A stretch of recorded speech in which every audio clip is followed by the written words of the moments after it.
In this video guys, nakuha ko na nga ang Christmas Carnival ni Tita Freya. Gotcha, bitch! Nag-solo rank game na nga ako mag-isa sa classic para magamit yung balat ni Tita Freya. Tapos may kakampi tayong chicks dito. Sana all. Pero may kalaban din tayong babae dito sa kabila. Sinabi ko na nga ba, ikaw yun ang magbibigay ligaya. At sa bawat sa aking isa pa dahil ikaw. Wala pala akong Freya dito. Kaya mag-trial hero muna tayo. Tapos target lock natin si ate. Kita naman natin na naka-Korean flag siya kaya alam agad natin kung sino siya. Pumunta nga ako sa gold lane kasi target lock natin si Wanwan. Umalis ka dito Hanabi. Mali ka nang napuntahang lane. What? XP ka po. Ay, hindi po kayo magdidesisyon para sa akin. Hindi na nga nakatiis dito si Hanabi at pumunta na siya sa XP lane. Ayan ganyan dapat madali ka kausap hahaha.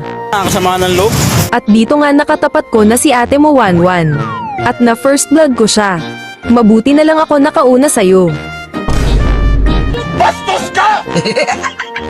Dito nga guys pinupusuan ko si ate mo Wanwan. Sinusubukan ko siyang landiin. Pero ito naman ang sticker niya sa akin.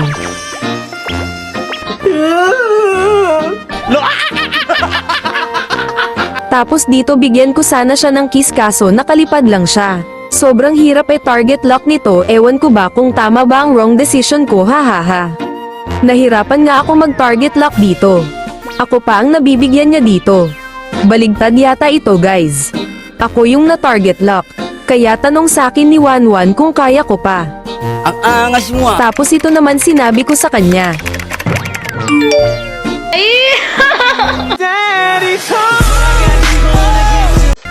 Dito nga niyaya ko si ate mo Wanwan sa talahiban para dito kami mag-anuhan. Uy, bagsak! Tapos nakiipal na itong si Albuto. Wala kasing kalaro. Uy, bagsak! Nakakahalata na ako kay ate mo Wanwan. Mahilig talaga ito sa talahiban. Halika nga dito Wanwan. Pay-akap naman. Uy, bagsak! Ang sarap mo talaga. Sarap. Paipal na naman itong si Albuto. Napakapapansin. Uy, bagsak!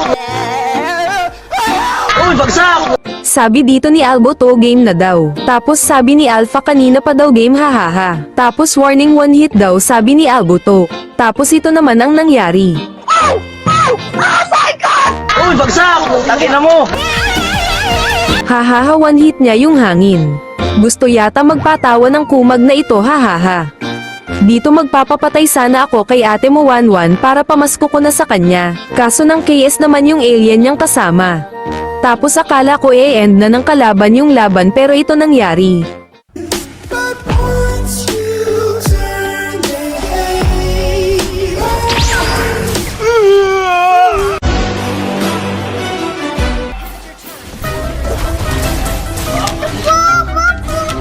Ang galing! Ang galing! Wipeout na kami dito at walang magdi-def. Pero si ate mo Wanwan nagsayaw-sayaw pa. Kaysa i-end yung laro ginawa mo pang dance floor yung base namin. Ayan nabuhay pa yung above na Lunex at nakapag-def. Sorry. Naglalakad lang ako dito tapos biglang may nagulat na alien sa damo. Nescafe Classic. Bunga ng 100% puro at natural. Akala ni Arlet hindi siya kita sa damo. Mali ka ng wrong decision mo hahaha. Hindi nyo pa kasi inend kanina. Kayo naman ngayon ang wipeout sa amin. Huwag nyo kasing ginagawang biro ang joke. Kaya ngayon kayo ay macho-choke. Tapos nga ay chinat ko si ate mo Wanwan. Batiin lang natin ng Merry Christmas. Finalo niya pa nga ako hahaha. Type mo ko no. Tapos nag-hello na siya sa akin. Ano ba gusto mo? Skin? O mapa sa akin? Hanggang dun na lang guys at maraming salamat sa mga nanood. Merry Christmas sa inyong lahat.